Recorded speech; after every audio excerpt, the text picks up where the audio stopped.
Um jato luxuoso em sua viagem inaugural sofre uma colisão em pleno ar. Declara emergência. Temos a extremidade da asa. O avião perdeu parte da asa. Ficou claro que estávamos com problemas enormes. Vamos A cair. tripulação luta para aterrissar o avião seriamente avariado. 600X Raio Lima declarando emergência. Mas os problemas não terminam ao aterrissarem. A tripulação é detida e interrogada pela polícia. De alguma forma, esse pequeno avião deu início à mais séria crise na história da aviação brasileira.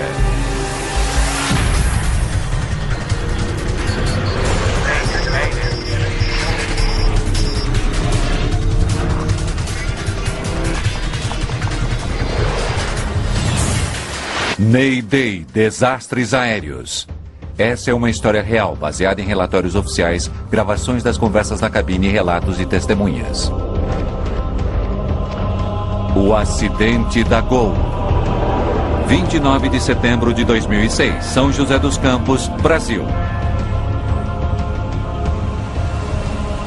3, 2, 1. É um grande dia na sede da Embraer. A empresa de aviação brasileira acaba de vender um novíssimo jato particular para a XLR, uma empresa americana de voos fretados. Custo: 25 milhões de dólares. É um avião lindo. E a Embraer fez uma cerimônia pequena e muito bonita no hangar pouco antes de pegarmos o avião. O pessoal da XLR estava especialmente orgulhoso. O Legacy é um jato regional modificado. A cabine foi reprojetada visando o conforto e ele pode acomodar até 13 pessoas. Em seus primeiros 4 anos de serviços, a Embraer entregou quase 100 desses requintados jatos executivos. A XLR usará o jato para transportar clientes no mundo todo. Mas primeiro, a empresa precisa levar o avião até os Estados Unidos. Joseph Lepore e Gian Palladino estarão nos controles na viagem inaugural do jato. Eles estão no Brasil há algumas semanas familiarizando-se com o novo avião. Joe Shark é repórter do The New York Times e ganhou uma carona para casa. Estávamos basicamente entregando um avião e eu era um carona. Eles haviam gentilmente me convidado.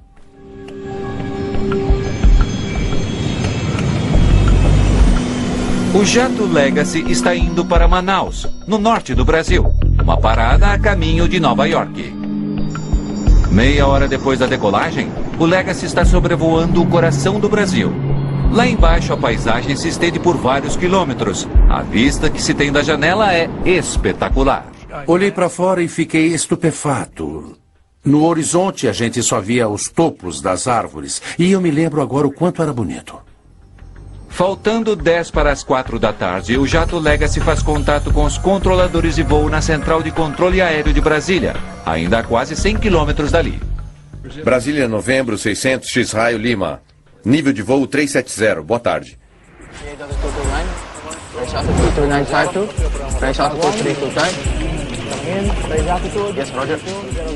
75% do controle de tráfego aéreo do país são feitos por controladores nessa sala. De tráfego seja superior a todos os outros centros de controles.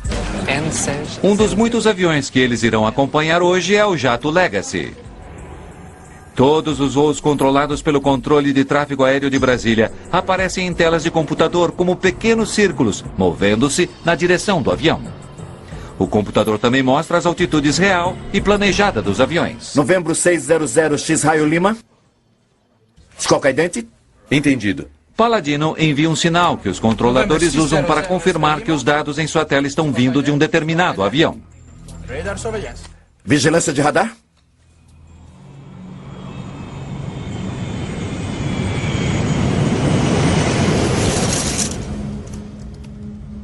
Uma hora depois, o voo havia se estabelecido em uma rotina conhecida. Os ânimos se acalmaram e estavam todos trabalhando em um ambiente de muita calma e tranquilidade. E eu estava transcrevendo minhas anotações de uma das entrevistas feitas quando do tour na Embraer. Brasília, novembro, 600X Raio Lima. Mas na cabine, Palladino está tendo problemas para voltar a fazer contato com os controladores de tráfego aéreo em Brasília. Brasília, novembro, 600 X-Raio Lima. Ele não consegue contato com os controladores na frequência que usara há quase 1 hora. Ele tenta outros canais. Brasília, novembro, 600 X-Raio Lima.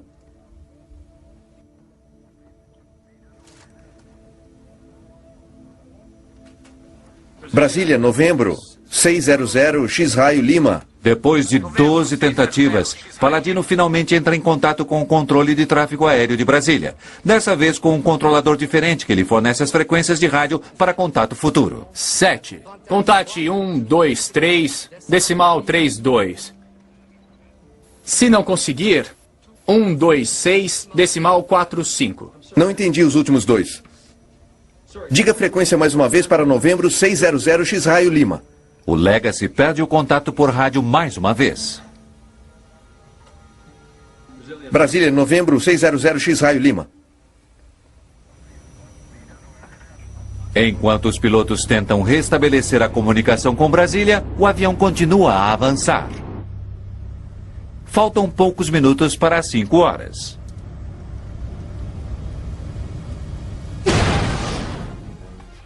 De repente, houve o barulho mais alto que já ouvi na minha vida. O choque em si pareceu afetar cada átomo do meu corpo. O que foi isso? Apenas pilote o avião. Declara emergência. Vocês aí atrás, sentem-se. Ninguém sabe ao certo o que aconteceu ao jato.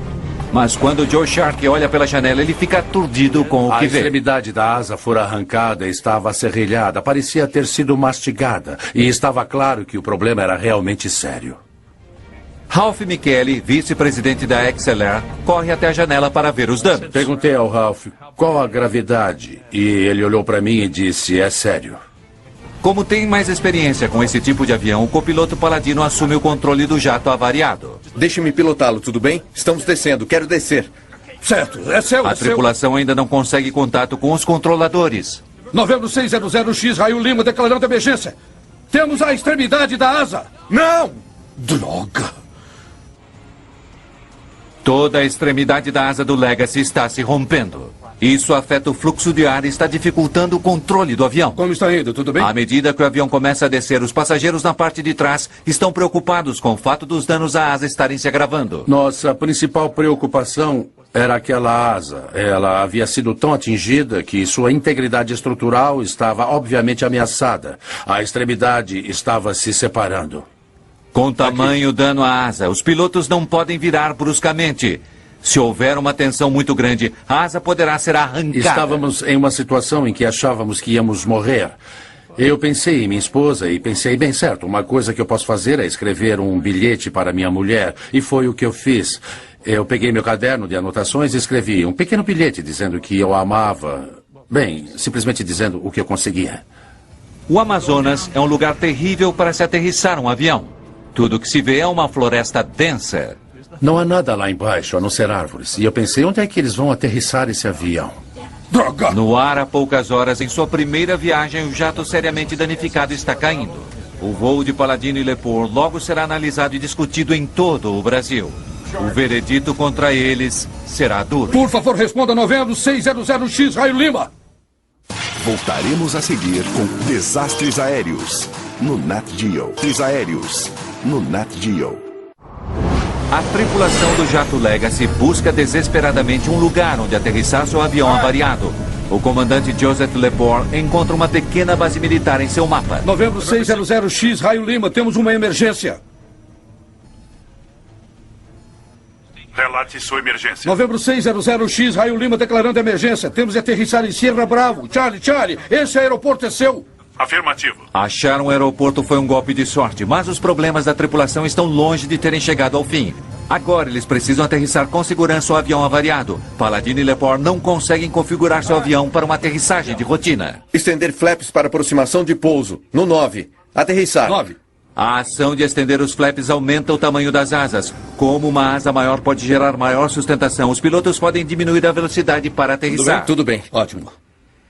Tendo o avião já tão danificado, a tripulação não quer colocar muita pressão sobre a asa. Eles não poderão estender seus flaps senão no último minuto. Terão de aterrissar mais rapidamente do que de costume. Todos sentados aí atrás. Eu vi aquelas árvores ao nível do solo, parecia um filme com um daqueles cenários de fundo se movendo. E eu pensava, espero que essa pista não acabe. Segura. Paladino freia com força.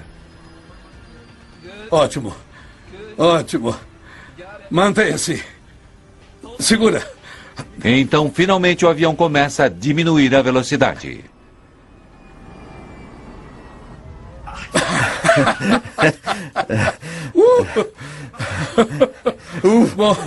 Bom trabalho. Bom trabalho. Bom. Cara! E finalmente, de fato, paramos e houve aquele silêncio maravilhoso de quando os motores são desligados e tudo voltou a ficar silencioso outra vez.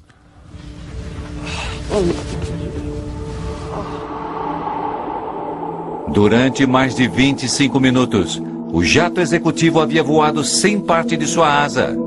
A cauda do avião também fora avariada. De alguma forma, sobre a floresta tropical, alguma coisa havia atingido o avião. Aquele dia bizarro sofre mais uma estranha reviravolta. Por terem aterrissado em uma base militar, soldados confiscam os passaportes de todos a bordo. E aquele foi o momento em que percebi que estávamos detidos. Eu não creio que os outros no avião se deram conta disso de imediato. Se tratava quase que de uma detenção.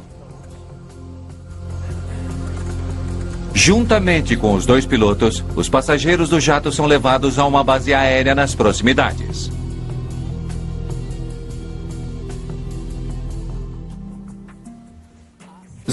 Altitude 00. A emergência 00. a bordo do jato Legacy provocou tumulto na central de controle de tráfego aéreo em Brasília.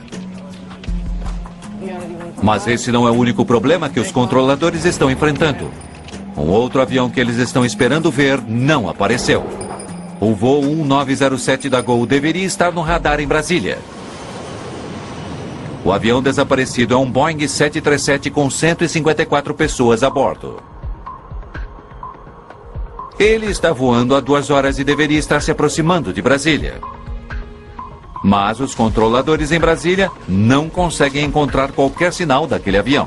Manaus, não há Gol algum aqui conosco. Não há Gol algum. Ele está a caminho. Eles verificam o status do avião com os controladores em Manaus que contataram o avião pela última vez. Eu pedi para encerrar a instrução, porque além de ser instrutor, eu sou supervisor também, mas no dia eu estava como instrutor.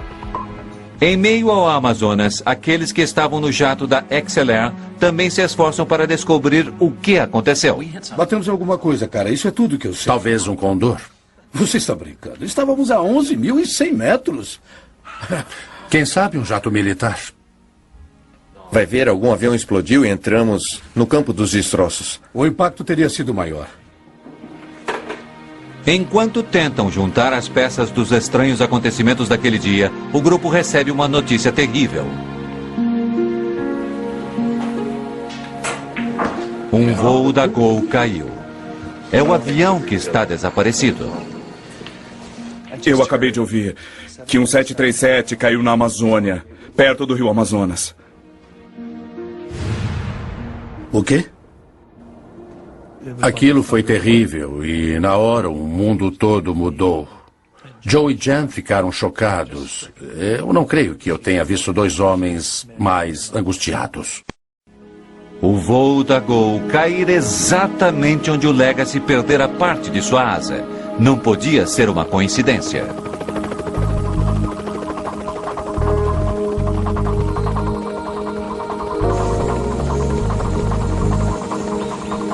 Cerca de 100 quilômetros da base militar, são encontrados os destroços do voo 1907 da Gol. A grande dificuldade foi devido ao avião ele ter caído na vertical. Então ele foi um pedaço que caiu, ele cai e as árvores imediatamente o cobrem. Os destroços do avião estão espalhados pelo solo da floresta. As notícias chegam até os controladores em Brasília com um tremendo impacto.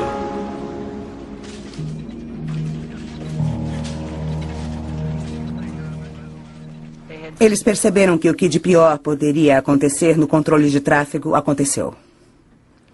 As pessoas estavam chorando, muitas tiveram que ser levadas para fora da sala, as coisas estavam fora de controle. Nos próximos dias, tropas se movimentam até o local do acidente da Gol. A floresta fechada dificulta seu avanço. Um heliporto improvisado é aberto na floresta. Está ficando cada vez mais claro que não houve sobreviventes. 154 pessoas morreram até aquele dia. Aquele havia sido o pior acidente na história da aviação brasileira. O que havia acontecido nos céus da Amazônia? Os investigadores têm um trabalho descomunal à frente. O coronel Rufino Ferreira é o encarregado da investigação do acidente da Gol. O investigador, ele sempre tem que ter a mente aberta, e ele não pode partir de ideias preconcebidas. Quando nós chegamos no local do acidente, a única incerteza que nós tínhamos é que nós tínhamos encontrado aquela aeronave que estava desaparecida. Os destroços do jato da Gol estão espalhados por mais de 2 quilômetros. Tomando este fato como base, os investigadores concluem que o avião fora destruído antes de se chocar contra o solo. Praticamente não houve dano após a queda, após o choque, decorrente do choque com o solo, uma vez que a aeronave se desfragmentou durante a queda. Em 2 de outubro, apenas 3 dias após o acidente, o gravador de dados do voo do avião é encontrado. A maior parte do gravador de voz da cabine também é recuperada, exceto uma parte crucial. No caso desse acidente, houve um impacto muito forte. Esse módulo das informações se separou do chassi onde ele é montado. Gravadores e vozes modernos não usam fita. As conversas são gravadas digitalmente em um módulo de memória. Mas aquela parte do gravador de dados da cabine se desprendera. Sem ela, o restante do gravador é inútil. Enquanto a busca pelo módulo prossegue, Ferreira analisa as informações do gravador de dados do 737. Ele descobre que o avião estava voando a 11.100 metros. Ele estava no curso e altitude determinados em seu plano de voo. E então, sem aviso, o avião mergulhou em parafuso em direção ao solo. O que quer que tenha ocorrido foi súbito e catastrófico. Através do gravador de dados do voo, Ferreira descobre que o avião girou 11 vezes antes de atingir o solo. Manaus, não vejo o avião da Gol. Não há nenhum jato da Gol aqui. Ele está a caminho. Então ele já está na minha área? Os investigadores da polícia querem saber o que os controladores de tráfego aéreo podem lhes dizer sobre os últimos minutos do voo 1907 da Gol. Não houve Mayday. Na verdade, não tivemos nenhum contato com o jato da Gol. Os controladores dizem que não houve alerta de que o jato estivesse com problemas. Ele simplesmente desaparecera. O coronel Ferreira analisa os dados do controle de tráfego aéreo do dia do acidente. Não há sinais do voo da Gol. Mas as leituras do jato Legacy chamam sua atenção. Ele parece estar voando descontroladamente. Em vez de manter uma única altitude, o radar mostra que ele estava voando perigosamente para cima e para baixo.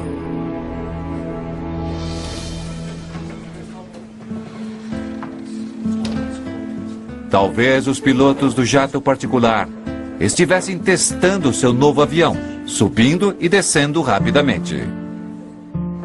Eles podem ter colidido com o jato da Gol devido à imprudência de seu voo.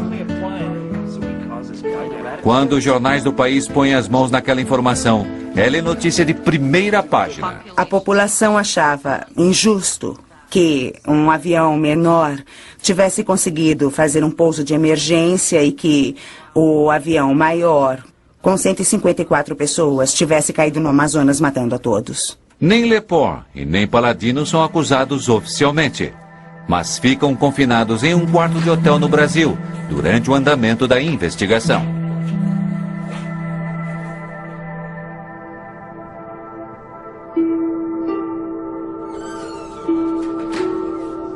Ferreira entrevista os dois pilotos para saber o que eles fizeram e o que viram.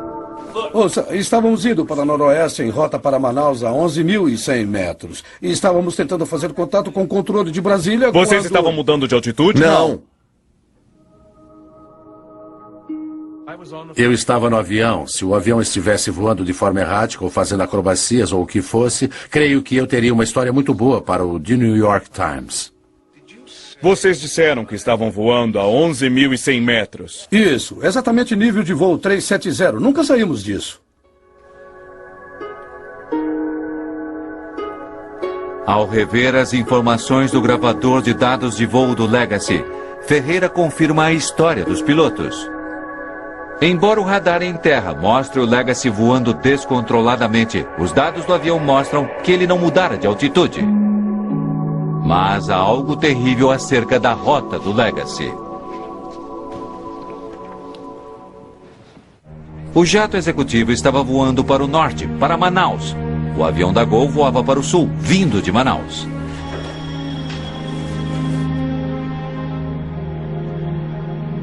Ferreira descobre que os dois aviões estavam voando na mesma altitude, 11.100 metros. Ele faz uma descoberta estarrecedora. Por alguma razão, os dois aviões estavam em rota de colisão. Normalmente o tráfego aéreo é direcionado ao longo de corredores específicos nos céus. Estes corredores são essencialmente rodovias no ar. Mas aviões que viajam em direções opostas devem manter uma distância de pelo menos 300 metros um do outro.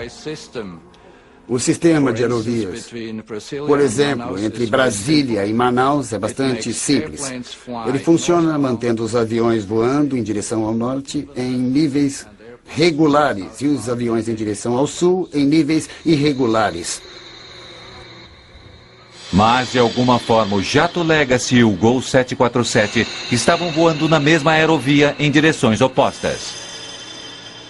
Durante vários minutos, eles foram diretamente em direção um do outro. Parece cada vez mais provável que os dois aviões tenham colidido.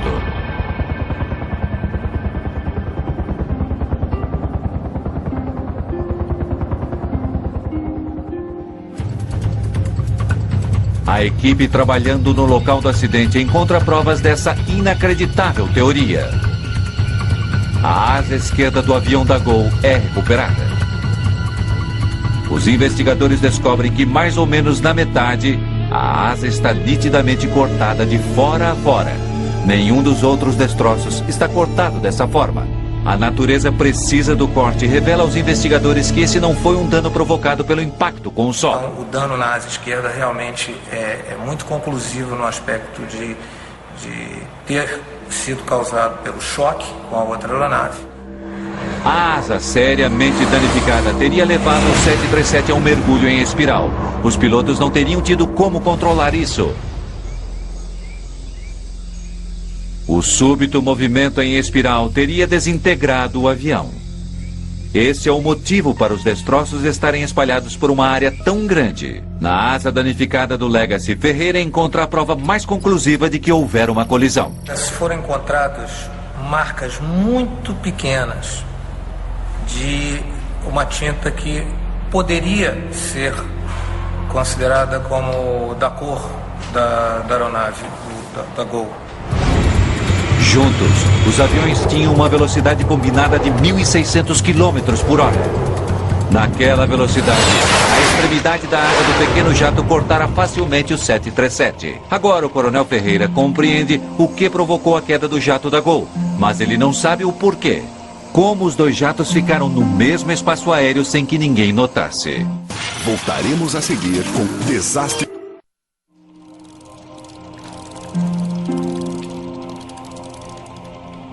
Os investigadores no Brasil agora percebem que estão lidando com algo bastante incomum. Uma colisão no ar é um caso raro na aviação e não deveria ter ocorrido com dois jatos bastante novos e modernos. A situação fica ainda mais complicada quando os investigadores analisam um documento crítico, o plano de voo do Legacy. Planos de voo são preenchidos usando-se um formulário padrão, que é o mesmo no mundo todo. No formulário consta o número do voo, assim como o nível de voo ou altitude solicitados. Segundo esse documento, ao colidir com o avião da Gol, o jato executivo não deveria estar a 11.100 metros de altitude. O plano de voo do Legacy determinava que o jato voaria a 11.100 metros somente até chegar a Brasília, e então desceria para 10.800 metros. Mas a colisão ocorrera a 850 quilômetros a noroeste de Brasília, bem além do ponto no qual o Legacy deveria ter descido. Por que o Legacy não havia seguido seu plano de voo? O plano de voo determinava que vocês deveriam ter descido para 360 em Brasília. Por que não fizeram isso? Isso não nos foi dito. Antes de decolarmos, fomos liberados a 370 até Manaus. Foi o que fizemos, senhor. Não sei de onde recebeu essa informação. Nós seguimos as normas. Não nos disseram para descer e não descemos. O coronel Ferreira precisava verificar a história que a tripulação está contando. Ele quer saber exatamente o que os controladores disseram quando eles decolaram de São José dos Campos. Novembro 600 X-Raio Lima. Permissão do controle para Manaus. Nível de voo 370. A última instrução para o Legacy foi para que ele voasse até Manaus a 11.100 metros. Os pilotos seguiram aquelas instruções, ainda que fossem diferentes das de seu plano de voo. O controle de tráfego aéreo sempre pode desviar o plano de voo de uma aeronave por ter melhor conhecimento da situação real do tráfego. Deixando Manaus, o jato da Gol também foi liberado para voar a 11.100 metros. Controladores em extremidades opostas do país atribuíram a dois aviões a mesma altitude de voo. No momento que nós tivemos a certeza de que ambas aeronaves estavam voando no mesmo nível 370, nós descobrimos que haveria muita coisa a ser averiguada também da parte do controle de tráfego aéreo. Ferreira volta sua atenção para as conversas entre os controladores em Brasília e o jato Legacy. O gravador de voz da cabine do Legacy fornece aos investigadores detalhes surpreendentes do que aconteceu no jato particular. O novíssimo jato Legacy tem um gravador de primeira linha que registra 2 horas de conversa. O CVR para nós realmente foi talvez a peça mais importante para colher todos os dados que levaram a esse acidente. Novembro 600. Faltando 10 minutos para as 4 horas, a tripulação recebe ordens para mudar a frequência do rádio e entrar em contato com o controlador que monitora seu voo. Mude a frequência para 12505, senhor. Desculpe, 12505, bom dia. Bom dia. Nesse ponto, o jato Legacy está se aproximando de Brasília, mas a tripulação não recebe quaisquer instruções relativas à sua altitude.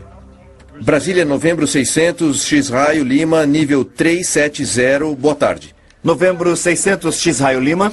Quando o Legacy estava sobrevoando Brasília no nível de voo 370, na verdade ele deveria estar descendo para 360 segundo seu plano. E o tráfego simplesmente se esqueceram de dizer ao Legacy para que descesse para 360. Os pilotos deduziram que deveriam permanecer a 11.100 metros. Não, nenhuma aeronave deve mudar sem ter recebido instruções do controle de tráfego aéreo. Para descobrir por que os controladores não haviam fornecido aquela instrução vital, o coronel Ferreira analisa mais atentamente a tecnologia usada para monitorar o tráfego aéreo no Brasil. Você poderia chamar a tela do jato Legacy para mim? Na tela radar, nós recebemos a informação de velocidade, altitude e o transponder, que é o modo alfa, que nós chamamos, que é o código transponder da aeronave para a identificação de cada aeronave.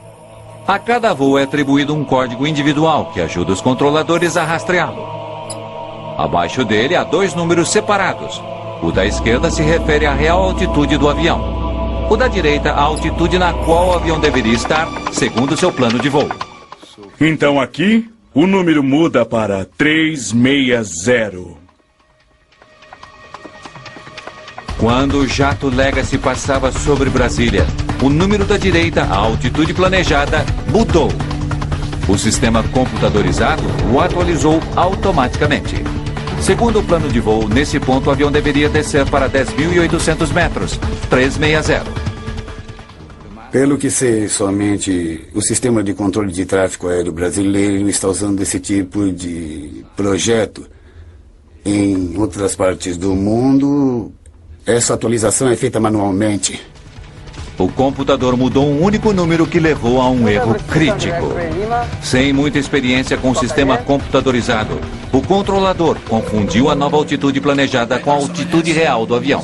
Só que o sistema mudou automaticamente, mudando o nível autorizado para nível solicitado. E aí o controlador acabou enganando, ele foi induzido por essa mudança automática, e quando o outro controlador veio assumir o serviço, ele passou para ele um nível que estava no plano de voo 360. Investigadores da polícia conversam com o controlador que estava de plantão quando o número mudou na tela. Logo depois disso, eu saí para um intervalo e Lucivando me substituiu. Ele conta à polícia acerca de um erro crítico que cometera. Você tem 5 aviões. O Legacy está a 360. Antes de ir embora, ele passou seus voos para um outro controlador, dizendo a ele onde ele achava que o Legacy estava voando. Eu acreditava que estivesse a 360. E foi o que eu disse. O controlador que estava no momento da colisão, ele tinha recebido a informação que a aeronave estava no 360. Mas, na verdade, o jato estava voando 300 metros mais alto, bem na rota do voo da Gol. O coronel Ferreira analisa as transcrições das conversas a bordo do Legacy e descobre que a tripulação estava tendo suas próprias dificuldades durante o voo. Quanto mais, rapazes? Essa é uma boa pergunta, Ralph. A tripulação não parece familiarizada com alguns dos sistemas avançados do jato. Ainda estou tentando descobrir como esse sistema de gerenciamento de voo funciona. Onde está o que nos dá o tempo total?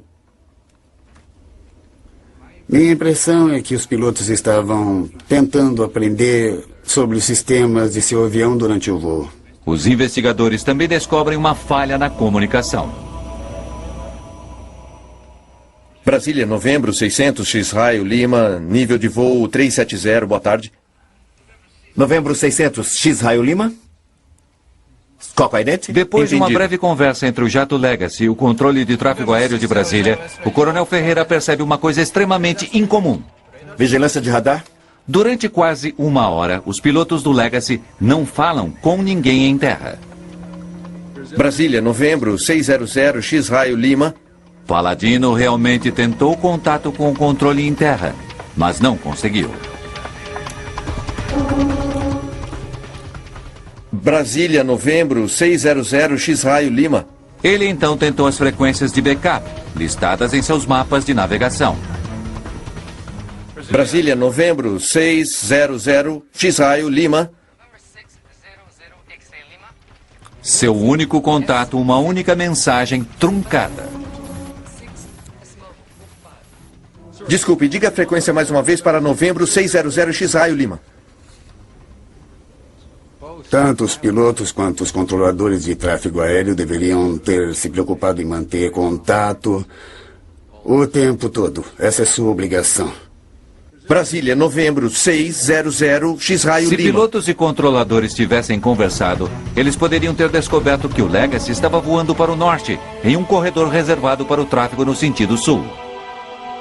À medida que o público toma conhecimento dos erros na central de controle de tráfego aéreo, começa uma pressão crescente por mudanças.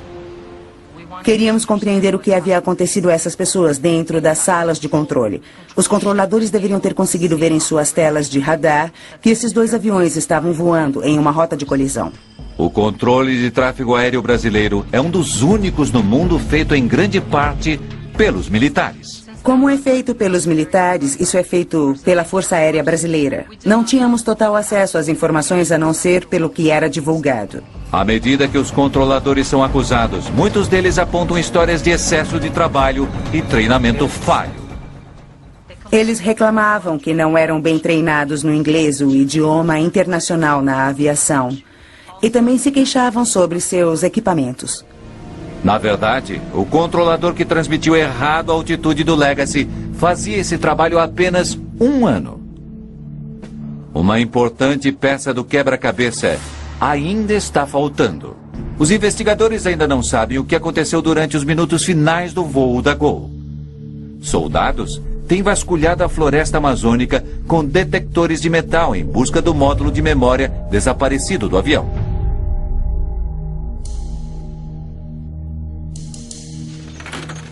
Quase um mês depois do acidente, ele é encontrado. O coronel Ferreira espera ouvir alguma razão para a tripulação da Gol não ter sido capaz de evitar a colisão com um jato que se aproximava. Gol 1907. Contate o controle de tráfego em Brasília. Em 125.2. Tenha um bom voo. Muito obrigado, Brasília. 125.2, Gol 1907. Não há quaisquer alarmes antes da colisão. Nenhum alerta de que eles estivessem voando diretamente na direção do outro jato. Os pilotos confiam nos controladores de tráfego aéreo para manter outros aviões fora de seu caminho. Eles passam grande parte de seu tempo monitorando seus instrumentos e não o céu à sua frente. Na velocidade em que voavam, teriam de desviar o olhar só por alguns segundos para não ver um avião se aproximando. Foi o voo onde não houve problemas de comunicação, não houve nenhum desentendimento entre a tripulação e as mensagens dadas pelo controle de tráfego aéreo. Fique calmo! Após a colisão, foram surpreendidos, não tiveram ideia do que tinha ocorrido com a aeronave e lutaram até o final como profissionais para manter a aeronave, para recuperar o controle da aeronave. Durante menos de um minuto, os pilotos lutaram para controlar o avião, mas não houve nada que pudessem fazer. Fique calmo! Mas por que não houve nenhum aviso? Os dois aviões estavam equipados com um recurso de segurança projetado para evitar exatamente esse tipo de acidente.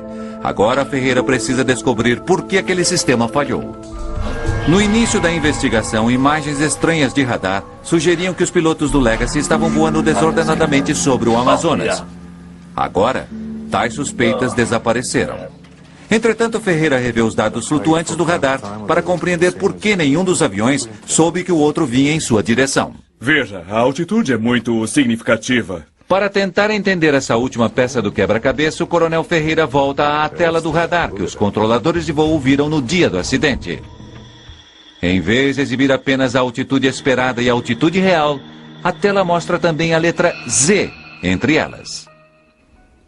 O Z na tela do controlador de tráfego aéreo indica que o avião que ele está vendo perdeu o seu transponder. Aviões comerciais modernos são equipados com transponders. Assim como pequenas estações de rádio, eles transmitem informações sobre a altitude do avião e seu número de voo.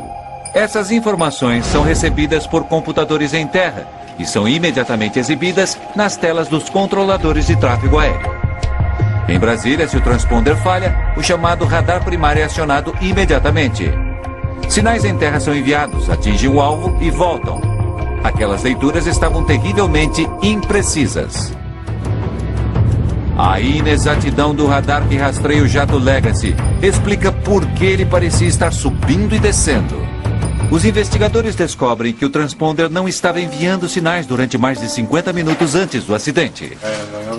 Mas os controladores não avisaram os pilotos, talvez porque não tenham percebido a mudança sutil.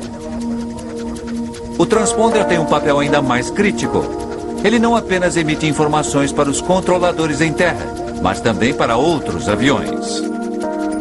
Todo avião comercial é equipado com um sistema de alerta chamado TCAS, sigla em inglês para um sistema de anticolisão. O TCAS capta um sinal do transponder de um avião que se aproxima e emite um alerta se ele estiver perto demais. Se o transponder de um dos dois aviões não estiver acionado, isso já será o suficiente para que o sistema não funcione. O que foi isso? Ferreira descobre que o transponder do Legacy estava funcionando no início do voo e depois da colisão. Mas durante mais de 50 minutos críticos ele permaneceu silencioso. Colisão.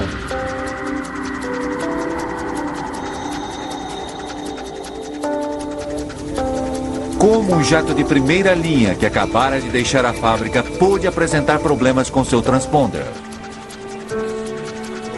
Os investigadores examinam o transponder do jato Legacy. eles descobrem que o sistema que o controla tivera um histórico problemático. Ele havia sido instalado em um outro avião, mas fora retirado porque não estava funcionando. Ele fora consertado e então colocado no jato vendido para a XLR. Os investigadores testam o sistema. Mas mesmo com seu passado suspeito, depois do acidente não são encontrados problemas óbvios com o transponder do avião.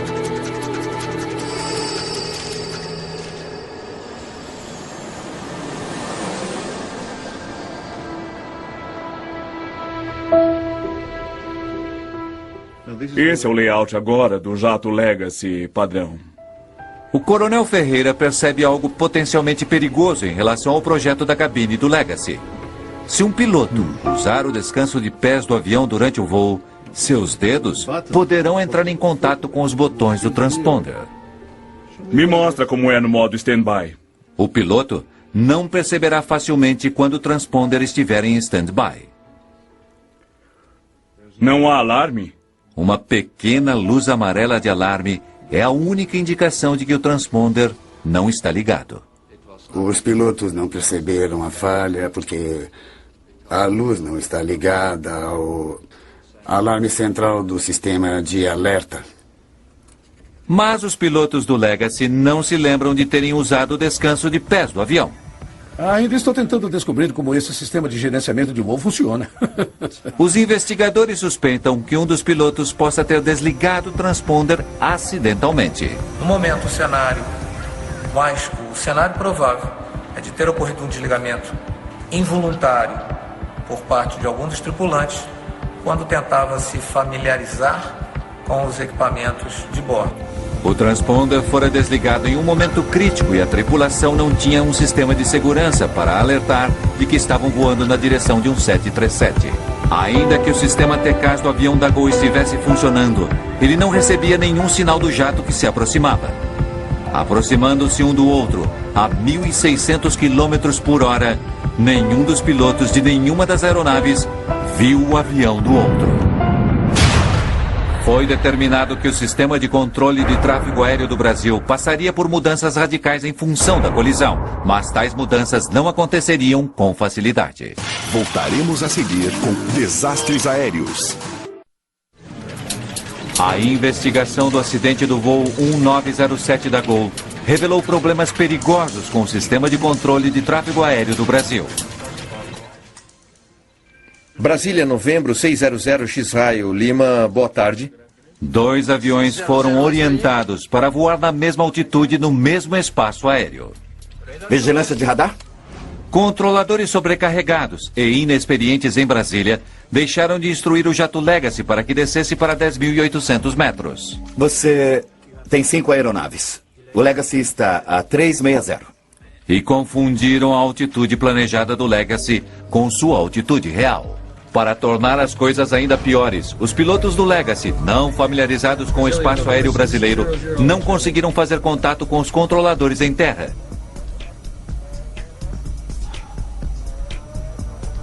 E de alguma forma, o transponder que transmite sua localização nos céus ficou silencioso. E os controladores em Brasília não perceberam.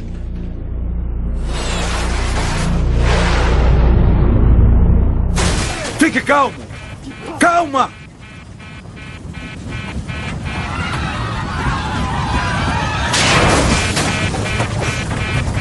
Calma!